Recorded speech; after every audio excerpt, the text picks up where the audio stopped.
तो चलिए दोस्तों, पिछले क्लास में जो भी सीखे थे आज उसके आगे देखते हैं। आज आपको बताया जाएगा सेल विभव। अगर आप सेल विभव के बारे में पढ़ चुके हैं तो इस वीडियो में आपको कुछ नया सीखने को नहीं मिलेगा, क्योंकि आप तो पढ़ चुके हैं। तो हेडिंग आ जाता है सेल विभव, ये होता क्या है। तो इसको जानने से पहले या करके जानते रहिए, इसे EMF भी कहते हैं, यानी विद्युत वाहक बल। अब देखिए ये होता क्या है। विद्युत वाहक बल यानी ऐसा बल जो इलेक्ट्रॉन को एनोड से दूर करे और कैथोड की ओर आकर्षित करे, उसी को क्या कहते हैं, विद्युत वाहक बल। या तो सेल विभव, तो आप परिभाषा लिख लीजिए, पेन कॉपी लेकर बैठे ही हैं। तो इलेक्ट्रोडों के विभव के अंतर को ही क्या कहते हैं, सेल विभव।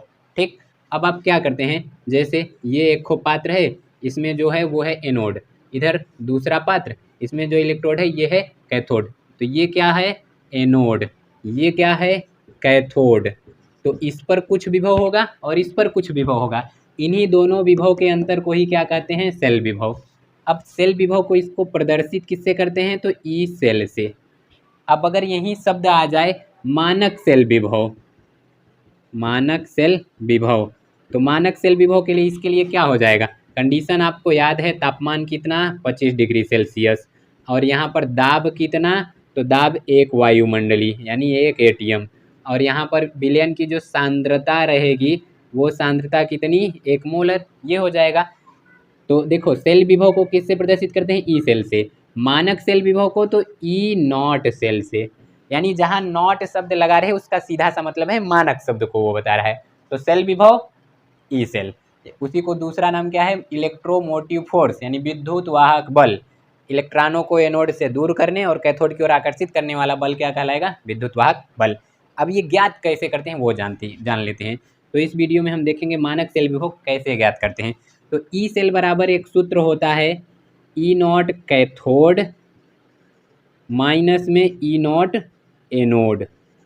अब यहाँ आप याद रखिए, जब भी न्यूमेरिकल लगाएंगे तो यहाँ कैथोड यानी जो कैथोड पर विभव है, मानक सेल विभव है कैथोड का, और जो एनोड का मानक सेल विभव है, दोनों का अंतर निकाल देंगे तो वो क्या आ जाएगा, मानक सेल विभव। अब ध्यान से देखिएगा, यहाँ जो भी मान रखा जाता है वो अपचयन विभव वाला मान रखा जाएगा। IPSC का ये नियम है कि आक्सीकरण वाला मान नहीं रखना है। आक्सीकरण विभव को अपचयन विभव में कैसे बदलते हैं, अपचयन विभव को आक्सीकरण विभव में कैसे बदलते हैं, ये पहले वीडियो में ही बता दिए थे। तो यहाँ अच्छा, कैथोड पर क्या होता है, अपचयन, एनोड पे क्या होता है, आक्सीकरण। तो और करके इसको ये भी लिख सकते हैं, ई नॉट सेल बराबर, ई नॉट कैथोड पे क्या होगा, रिडक्शन यानी रेड, माइनस ई पर क्या होगा, ऑक्सीडेशन यानी ऑक्स। तो ये फार्मूला भी याद रखिएगा। ठीक, तो इस तरह से क्या ज्ञात कर लेंगे हम, ई नॉट की वैल्यू, यानी मानक सेल विभव इस तरह से ज्ञात कर लिया जाएगा। तो चलिए जल्दी जल्दी आप लोग फार्मूला बोलिए, ई नॉट सेल बराबर ई नॉट कैथोड माइनस में ई नॉट एनोड। तो सरल है कि नहीं। तो चलिए एग्जाम्पल के तौर पे हम ये सवाल देख लेते हैं। देखिए यहाँ पर दिया गया है जिंक का अपचयन विभव का मान और कापर का अपचयन विभव का मान, और ई सेल का मान पूछ रहा है। अभी आप लोग सूत्र क्या पढ़े थे, ई नॉट सेल बराबर क्या होता है, ई नॉट कैथोड और माइनस में ई नॉट एनोड, यही पढ़े हैं। तो कैथोड यानी ये जो कापर है कैथोड का काम करेगा, तो क्या लिखेंगे, प्लस 0.34 माइनस, और इधर वैल्यू दी गई है एनोड की 0.76। अब माइनस माइनस क्या होगा, प्लस, यानी कि 0.34 और प्लस में 0.76, इसको जोड़ देंगे तो 1.10 वोल्ट। ये आ गया किसका, ई नॉट सेल का मान। अब इसी तरह एक दूसरा सवाल इधर दिया गया है, इसमें ऊपर रिएक्शन लिख दिया गया है और कह दिया गया है, ये देखिए। अब आपको पहचानना रहेगा इसमें से कौन एनोड है कौन कैथोड। तो सीधा सा आप लोग एक बात याद रखिए, जिसकी वैल्यू कम है वो एनोड रहेगा, कम वाला क्या रहेगा, एनोड, और ज़्यादा वाला क्या रहेगा, कैथोड। ये याद रखिएगा, एकदम सरल सा तरीका है। तो दोनों में ज़्यादा कौन है, ये।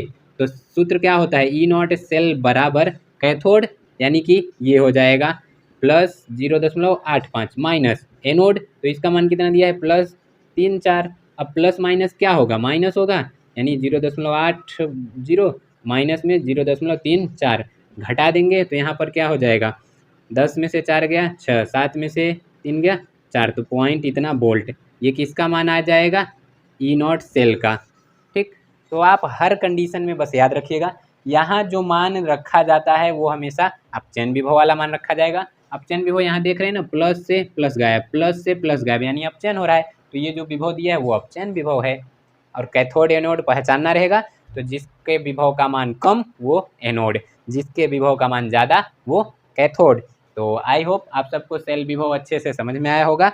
इसका और न्यूमेरिकल चाहते हैं तो कमेंट करके बताइए, हम अगला वीडियो एक और बना देंगे अलग से। तो मिलते हैं अगले वीडियो में, तब तक के लिए सभी को जय हिंद।